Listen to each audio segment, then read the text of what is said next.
আমি আগের ভিডিওতে বলেছিলাম যে আমি চড়কের মেলায় গেছিলাম আমাদের এখানে, তো আমি ভিডিও দিতে পারিনি।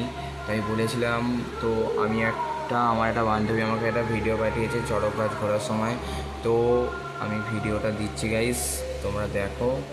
তো আর একটা কথা, আমার এই চ্যানেলটা সাবস্ক্রাইব করে দাও। চ্যানেলটার নাম আবারও বলছি টিম অ্যাটাক। তো তো আর ভিডিওটা ভালো লাগলে লাইক সাবস্ক্রাইব করবে। তো গাইস টাটা। চলে যাচ্ছে।